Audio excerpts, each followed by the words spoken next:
Caregiving can sometimes feel like an impossible struggle. Caregivers may be torn between taking care of loved ones and trying to maintain balance in life. The good news is that it doesn't have to be that way. The Caring Generation with host Pamela D Wilson is here to focus on the conversation of caring. You're not alone. In fact, you're in exactly the right place to share stories and learn tips and resources to help you and your loved ones. So now, please welcome the host of The Caring Generation, Pamela D Wilson. This is Pamela D Wilson, caregiving expert, speaker, consultant, and guardian of the Caring Generation. The Caring Generation focuses on the conversation of caring, giving us permission to talk about aging, the challenges of caregiving, and everything in between. It's no surprise that needing care or becoming a caregiver changes everything. The Caring Generation is here to guide you along the journey, to let you know that you're not alone. You are in exactly the right place to share stories and learn about caregiving programs and resources to help you and your loved ones plan for what's ahead. Invite your parents, spouses, family, friends, colleagues, coworkers, and everyone you know to listen to the show. If you have a question or an idea for a future program, share your idea with me by commenting on my social media posts on Facebook, Instagram, Twitter, YouTube, and LinkedIn. You can also visit my website, PamelaDWilson.com, click on the Contact Me button, and complete my caregiver survey. As a caregiver, creating the life you want means building inner strength. The inner strength you need depends on what's happening in your caregiving life. For example, you may need to fight thoughts about how others see you that affect your self-esteem, that affect the way you feel about yourself. Maybe you need to navigate conflict in relationships instead of constantly feeling attacked or vulnerable. Or perhaps you've been living on autopilot by helping everyone else and making no plans for your life. When you're clear about the experiences you want, you can fearlessly move away from situations that drain you. Draining problems include accepting increasing responsibilities as a caregiver because you don't feel you have a choice. You always have a choice to set boundaries and say no. Caregivers ask me, when does a person transition from just helping a loved one, a parent, grandparents, to truly being a caregiver? A simple answer is you become a caregiver when another person depends on you to complete activities that they can't perform because of health reasons, time constraints, and a lot of other factors. Or you become a caregiver when you contribute in different ways that support a person's daily life or well-being. So when you think about the word caregiver, you may be surprised to learn that there are many caregiving situations that are not exactly traditional. For example, a married couple where one person works and the other stays home to raise children is a caregiving relationship. In this case, the home spouse or partner relies on the working spouse for income, housing, food, clothing, really everything.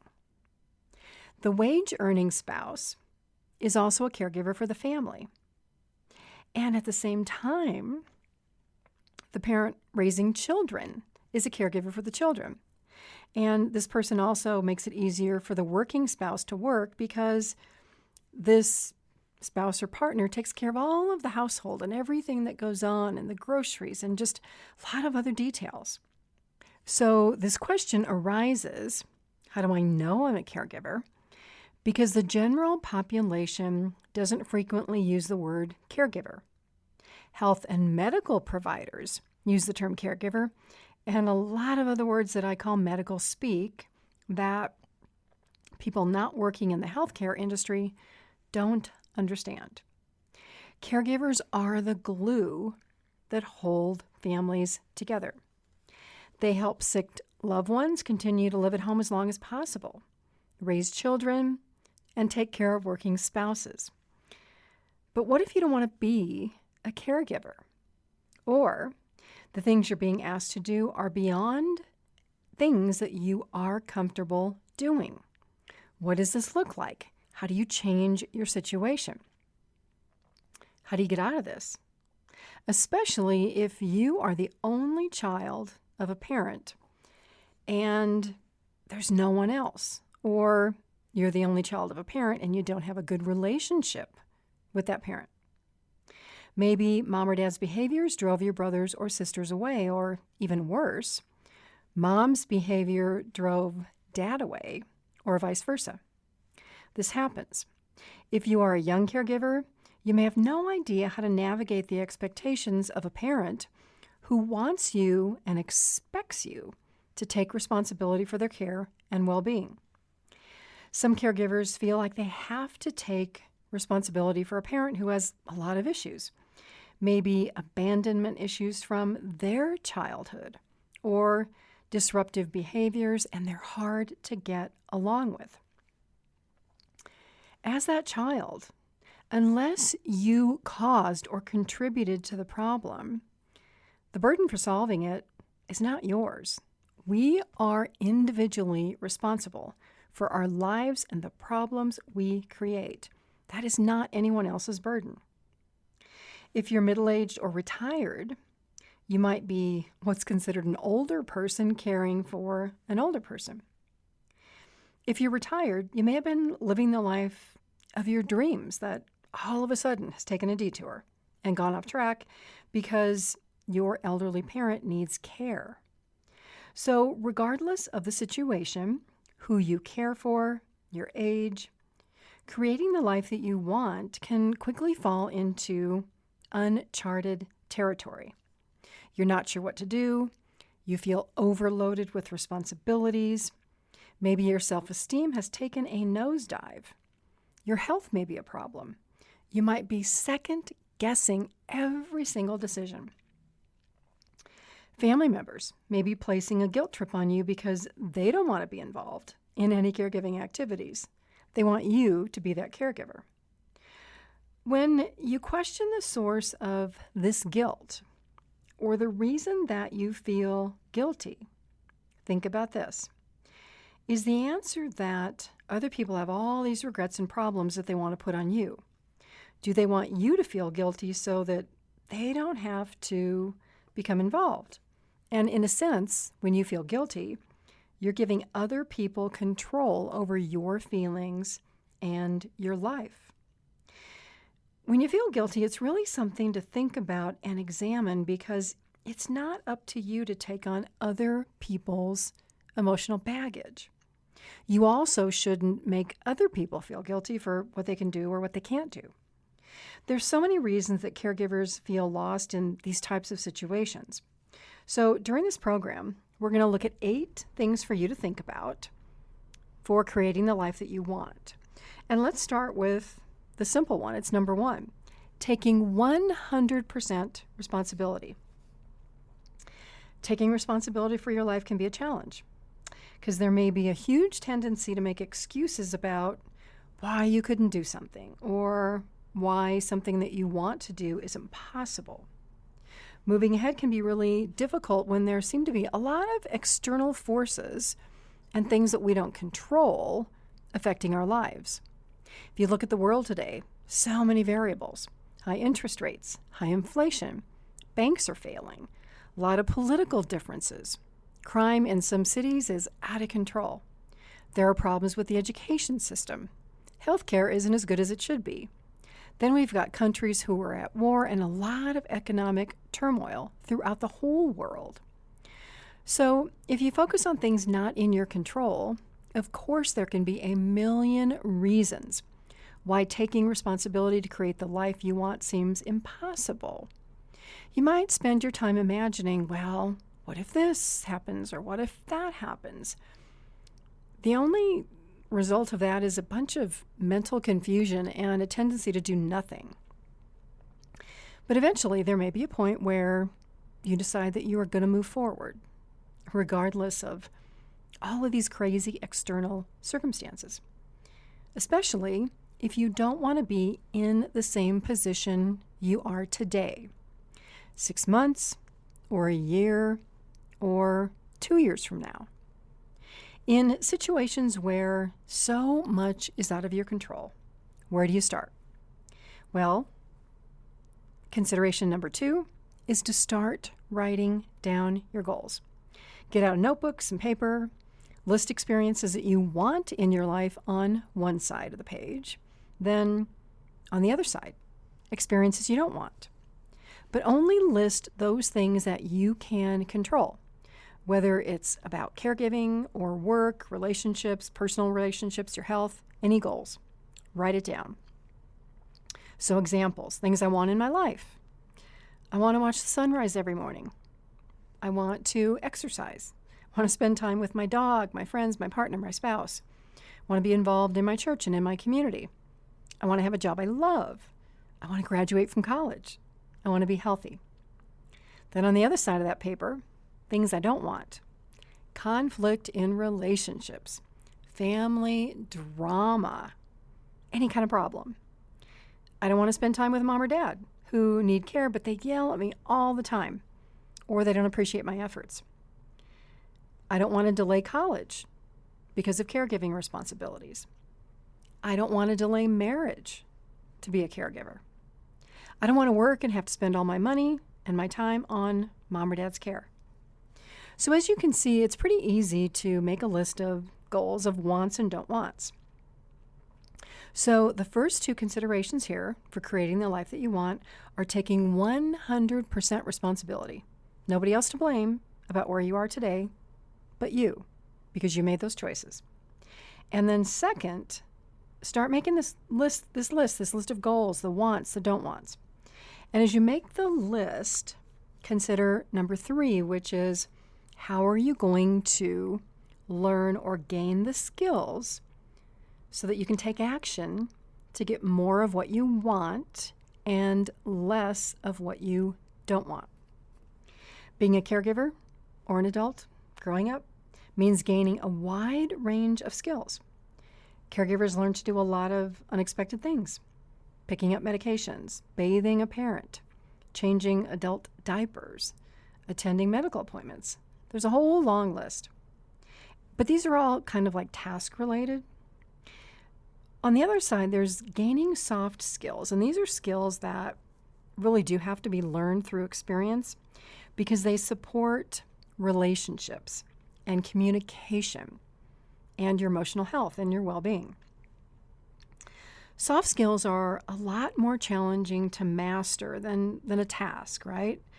Because as you know, if you're a caregiver, on any given day, your emotions can be really happy or maybe you're down in the dumps. So part of setting goals and taking actions and learning and setting your intentions is gaining control over this emotional roller coaster that everybody experiences in life. And the way that you gain control is you gain life skills. Caregivers very easily fall into these, what I call mental traps, where you can have a day or a week or a couple of weeks of being in a negative behavior pattern, and you recognize it, but you don't know how to dig yourself out. So how do you gain control of your emotions so that you can set these goals, be intentional, and take action to get more of what you want in your life? Well, if you've done what I suggested, or if you do what I suggest, start with a notebook where you write all this down.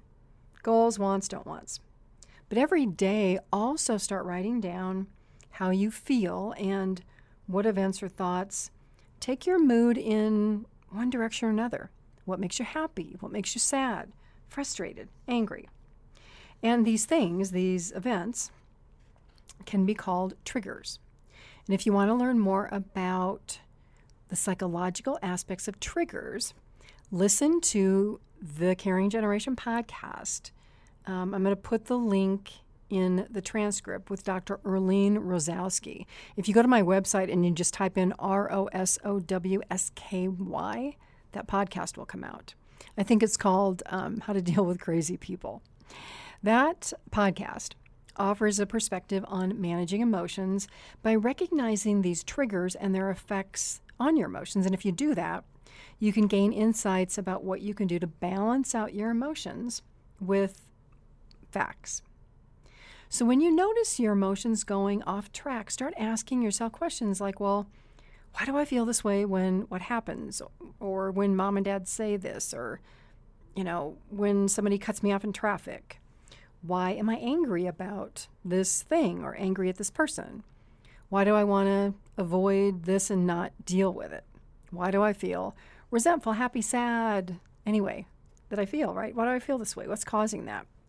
So if you can trace your feelings to a prior event that happened in your life, then you might understand how to work through this or how to release that trigger. Sometimes we hold on to past events and the triggers just keep coming and coming and coming and repeating in our life because we haven't resolved those feelings.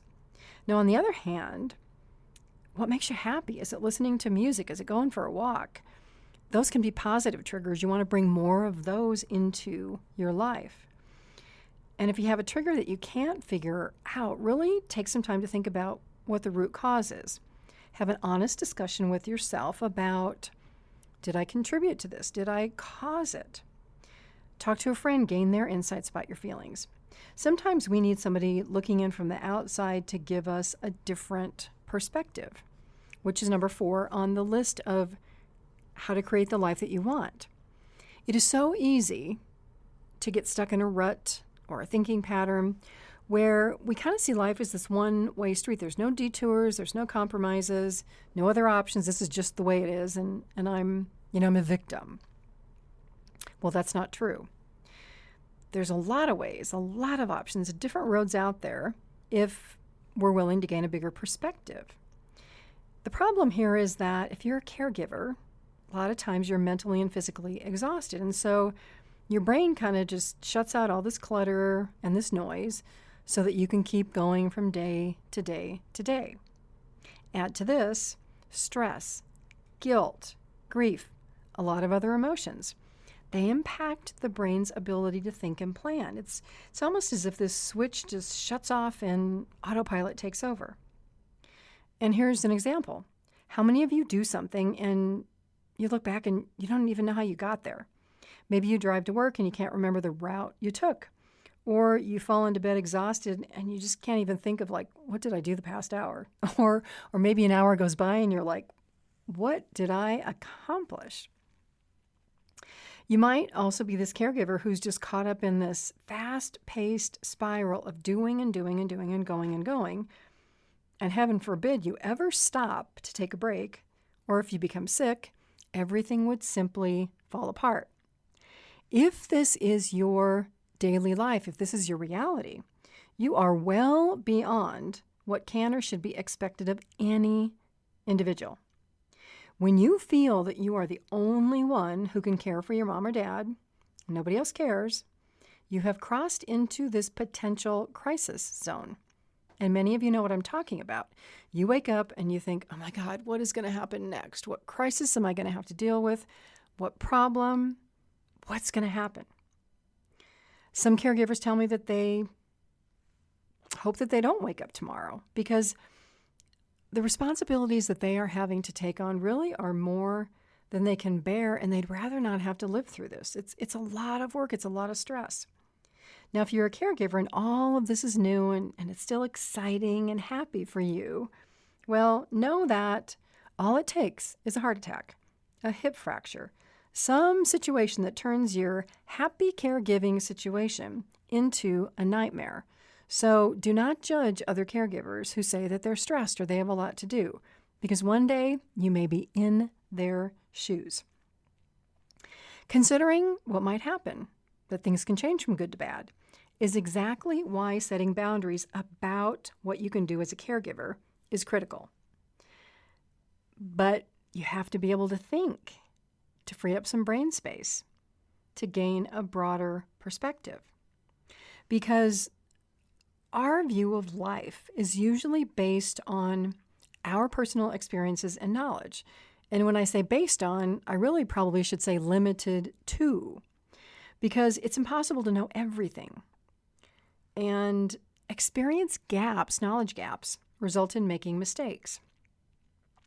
Many caregivers learn by trial and error and daily experiences. And if you do this, do your best to gain compassion for the challenges that everybody out there is going through. They may not be a caregiver, but they may be worried about 2 million things. All caregivers also, one day, may be in a similar position to the person that you care for. And we may need help from other people. Because life is far from perfect, it's messy, it's complicated, and even though you may have a perfect plan, you know what? God laughs. Let's take a short break and we'll come back to discuss more considerations for creating the life you want. I'm Pamela D Wilson, caregiving expert, advocate, and speaker. Visit my website, PamelaDWilson.com, to access my online caregiving program, How to Care for Aging Parents, over 160 episodes of this Caring Generation podcast.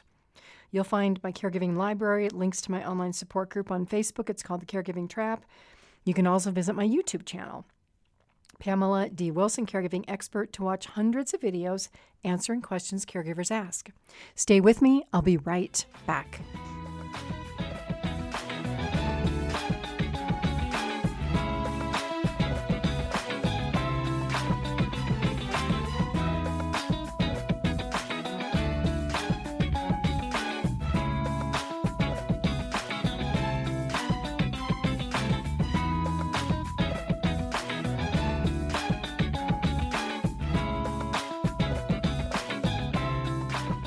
This is Pamela D Wilson, caregiving expert. Visit my website, PamelaDWilson.com, for tips, support, articles, podcasts, online caregiver programs, and more. We're back to look at considerations for creating the life you want if you are a caregiver or if you are in any role in life. In the first part of the program, we talked about taking 100% responsibility, writing down goals in a notebook that include wants and don't wants, gaining new skills, and being open to new perspectives, to thinking differently. So now let's talk about the next step for creating the life you want, which is standing up for yourself. And I also call this learning to fight your own battles, and this can be really lonely territory. Most caregivers want to be helpful, so you place your needs at the bottom of the pile and put everybody above yourself. If you have a parent with negative or abusive behaviors, you might feel guilty for wanting to have your own life or make your own choices. We talked about guilt earlier. Examine where these feelings come from.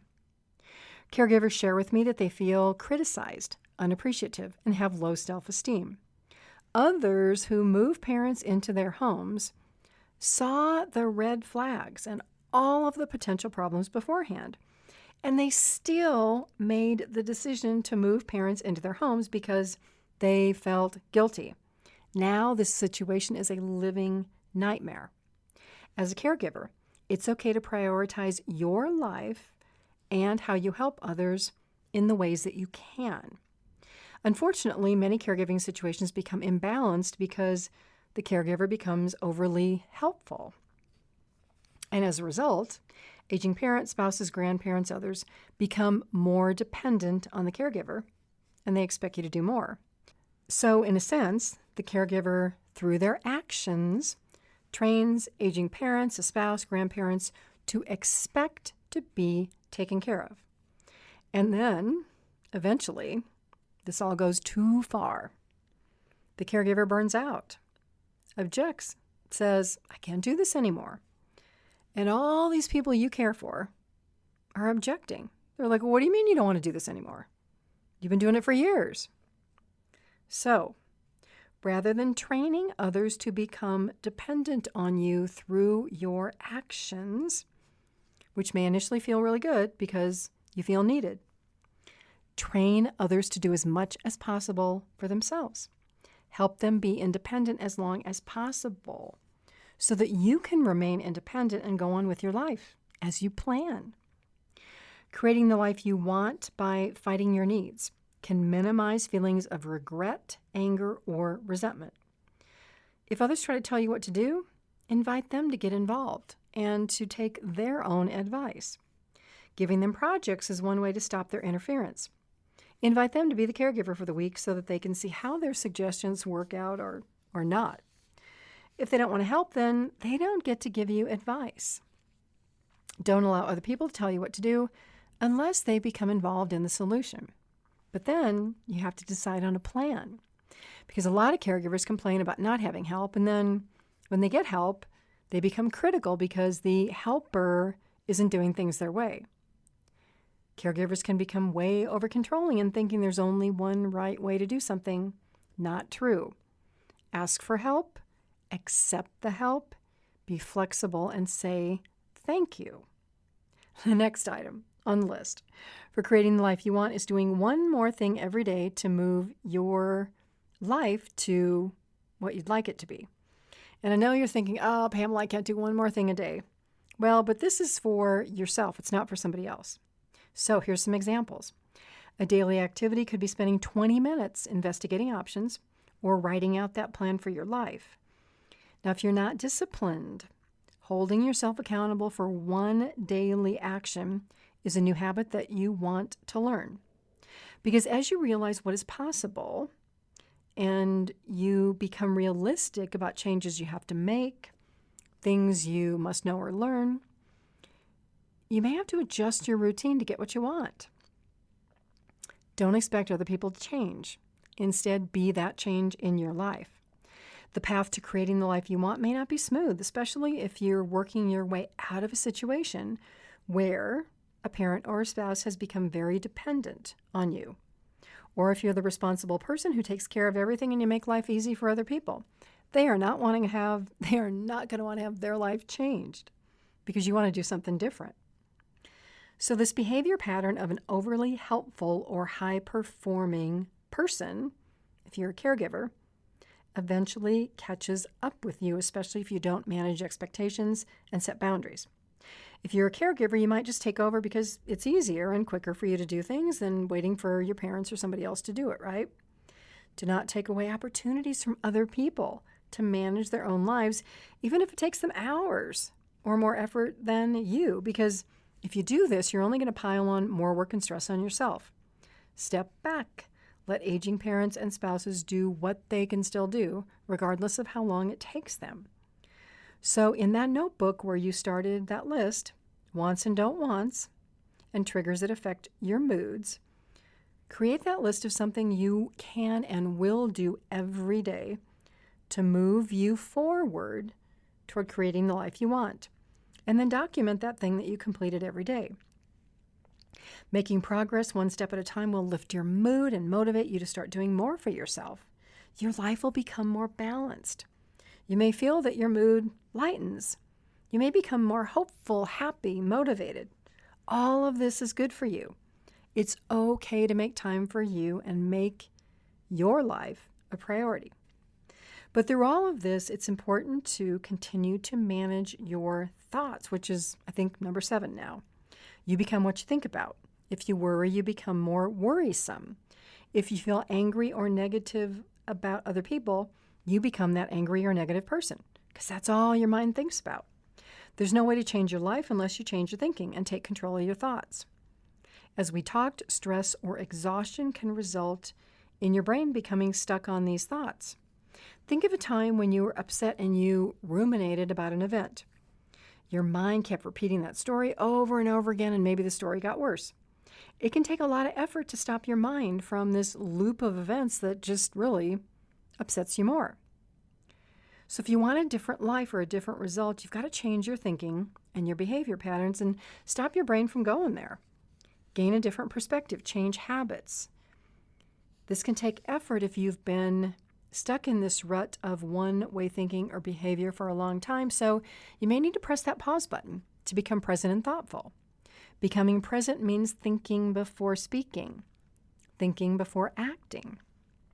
Be intentional about the result you want from every interaction by considering this long-term goal that you want to achieve. Ask yourself, how does this conversation or this activity contribute to my goal? Is it better not to say something than to have to take words back? The same applies to actions. Is it better not to do something instead of doing something, and then you beat yourself up later for doing something that you knew wasn't good for you, but you still did it anyway? This is like buying something you don't need at the store, but you want it, and then you get the credit card bill and you're thinking, why did I buy that? Why did I spend the money? It wasn't really anything I needed. So we have to learn to fight our own emotions and our impulses that really can destroy our goals and our relationships. Fighting for yourself and your needs also means doing this on your own. We cannot rely on other people to fight our battles. While having somebody you trust to bounce ideas off is good, others can't do things for you. You have to make the choice. You have to do that thing that might scare you to death. But once you do it, if you have a solid plan, you might realize that it wasn't bad or as complicated or as hard as you imagined. Managing your thoughts is critical to fighting battles and standing up for yourself because the mind can be a trickster. Faulty thinking can make you believe that you can't do or accomplish a task or that doing whatever it is going to be tough. Suppose you've never done something before. Well, all kinds of crazy thoughts can go off in your mind if you lack confidence. So here's my experience of doing things I've never done before. I find that if I take the time to prepare, do some research, look at opposite perspectives, think about what can go well, what can go bad, create plan A, B, C to respond to the unexpected, the thing that I want to do usually works out. Now, of course, there may be a little wrinkle here and there. I might have to change my approach in the situation, but it works out. So if you have a similar experience to work through, you've never done something, you need to do it, plan and prepare as much as possible, and then go for it. Every time you continue to do things you've never done before and succeed, your experience and your confidence level grows, which means that doing that next scary thing becomes less scary. So think confidence, think success, think your goals into reality. Because life experiences mirror what you spend your time thinking about. Be very attentive to where your mind goes. The last suggestion, number 8, for creating the life you want is really practical. We all know this, but we don't do it. Whatever you want to do, if you want to get there, you got to start with that list that you created. You've got to make a step-by-step plan with a timeline to accomplish your goal. Because that timeline serves several purposes. If you create a week-by-week plan, you can remain committed and accountable. There may be some weeks where something unexpected happens and you get off track, and maybe other weeks where you do way more than what was on your list because you're motivated. So if you find yourself behind schedule, ask yourself, did I overestimate the work I planned? What happened? You want to be optimistic but realistic so that looking at this timeline doesn't become this negative thought-producing activity. While we all would like to have our goals achieved yesterday, change takes time. And some timelines require a sequential process where you have to do A, B, and C, while other projects you might be able to do several tasks simultaneously and keep moving it forward. Because caregivers juggle so many aspects of life, be compassionate with yourself, be patient. Know that your weekly goals can be derailed by that aging parent or a spouse who becomes sick or temporarily needs more assistance. Until you can really untangle yourself from this caregiving role, there are going to be interruptions and delays in your timeline. So if you have a time frame of a year or more, create small ongoing celebrations to remain motivated. Any big project is going to have ups and downs, including having to do things that you'd rather not do, but you have to do if you want to make progress. And when you add into the mix ongoing interactions with family members who question your decisions, you might feel like achieving your goal will never happen. You will get there if you remain hopeful and focused. If you look at your timeline every day, in the morning and in the evening, visualize yourself accomplishing the items on the list and be proud of every step that you get to cross off on that list. Also, be very mindful of behaviors or excuses that you make about why you missed a goal. Is that excuse valid, or are you just putting things off? Now, working to a timeline can add more stress into your life, so you really have to ask yourself how important this goal is to you. Do you want your own life or not? Do you want to keep being a caregiver who is unhappy and miserable? If this goal is important to you, train yourself to be disciplined and look at various ways to get from A to Z. Because time passes quickly. Where do you want to be in 30 or 60 days? Do you want to look back and say, oh yeah, I should have started that list. I should have made the list. I should have done something. Or what happens when it's 1 year or 2 years or 3 years from now and you're looking back and you're like, oh, hell, I'm still in the same place I was. Why didn't I do anything? Well, you can get there if you make a plan and consider many of the topics that we discussed in this podcast. Don't blame anybody else if you're not happy with your life. Instead, create the life you want, one day at a time, one task at a time. Be proud of making your life a priority so that you don't have all these regrets in the future about what you should have done or what you should have, said to somebody or why didn't I do that? End all that now. Get out the notebook. Listen to this podcast again. Start making that list. I thank you all for continuing to post questions for this podcast and the videos I share on my YouTube channel. If you're looking for answers to caregiving and aging questions, visit my website, PamelaDWilson.com, where you will find caregiver education and resources in my library, my blog, my book, The Caregiving Trap, my extensive online program that takes you through the A to Z of caring for elderly parents. You can also join my online Facebook caregiver group. It's called The Caregiving Trap. This is Pamela D Wilson, caregiving expert on the caring generation. I look forward to being with you again soon. God bless you all. Sending love to everybody. Sleep well tonight. Have a fabulous day tomorrow. And enjoy each day until we are here together again. Tune in each week for The Caring Generation with host Pamela D. Wilson. Come join the conversation and see how Pamela can provide solutions and peace of mind for everyone. Here on Pamela D. Wilson's The Caring Generation.